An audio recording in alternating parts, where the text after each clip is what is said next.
So let's talk about a magical skill that might be seen as something that's a little bit more advanced, where first you would meditate and you would practice visualization, and then the next level in ritual and in any of your magical workings would be imposition. So, yeah, let's have a chat. Necronomicon is coming. So, imposition, like I said before, is the next level up from visualization. So, let's talk about visualization first for a minute because, I know that I get like new subscribers and stuff and they don't exactly have time to dig back in all of my other videos. But so let's just have a little chat about that while I get kind of comfy here.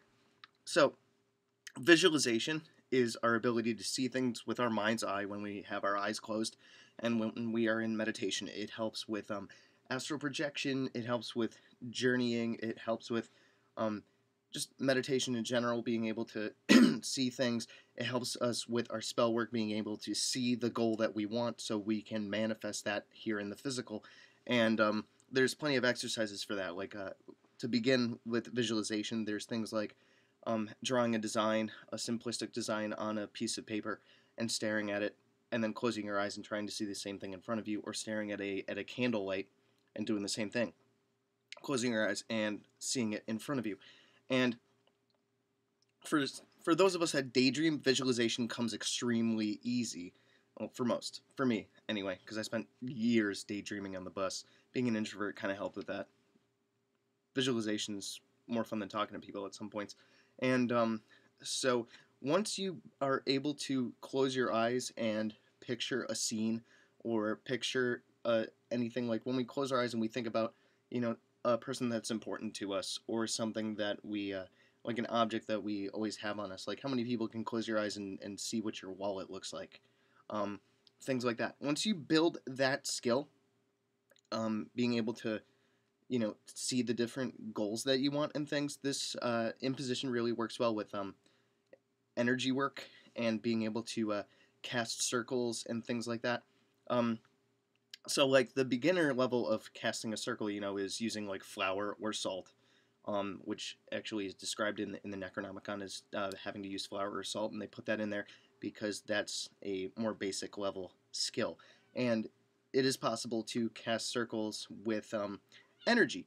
And the way that works is with intention, imagination, and visualization, as wifey up there would like to say. Where when we are like casting a circle, for example, when we point our implement out, we are able to see a line of energy and then move it around.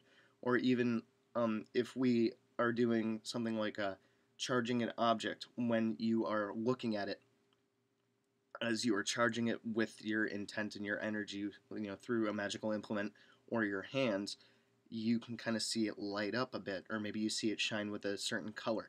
Imposition is being able to see things that, I guess, skeptics, muggles would say, is not really there. But it's a way of sensing the energy around you and having your mind pick up on it. Imposition is imposing. So let me try to flesh that out for a second. So the way that our visual senses work is that the light bouncing off of something outside, like the chair that I'm looking at on my other desk over here, light bounces off of that, hits my eyes, bounces around, plays with the cones and stuff, and my brain interprets that through electrical signals and processes it as something that's visual. What we are doing with imposition is the reverse. We are basically tricking our minds to demonstrate that there is something there that is not coming in. So when we feel energy and when we sense energy, what we can do is we can trick that pathway to being able to visualize what we feel is there. Does that make sense? Drop it in the comments.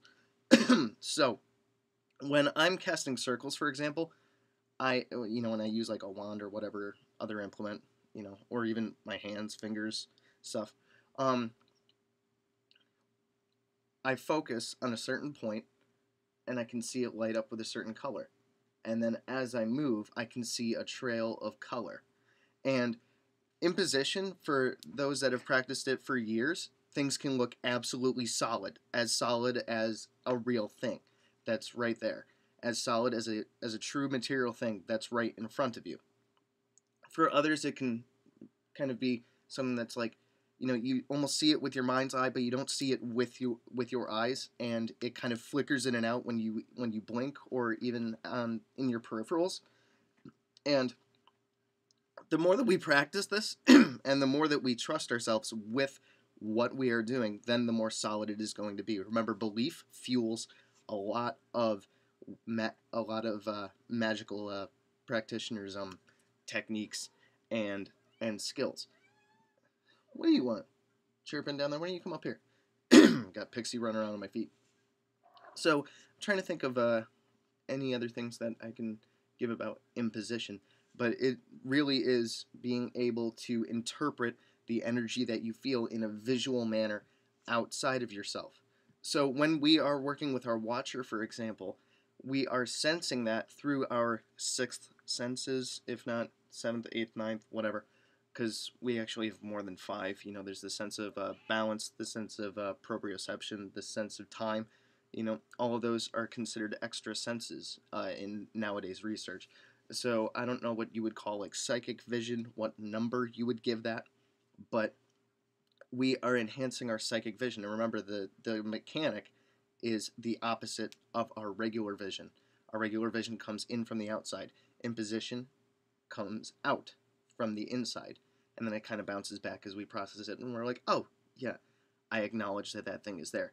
Like I said, this can really help with being able to visualize barriers, energy work. Like, for example, in the in the Necronomicon spellbook, when we are supposed to stare at a sigil, and the sigil becomes quote-unquote activated when you stare at it and you kind of see it flicker a little bit, or something visually kind of happens to it to let you know that it is quote-unquote charged.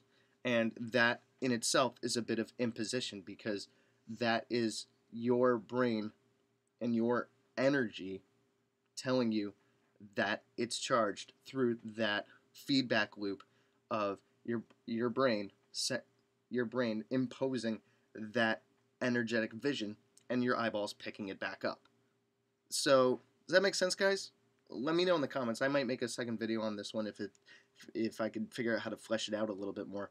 But that is something that I've been doing for God knows the longest time, and I actually was able to find a term for it, so I thought I'd make a vid on it.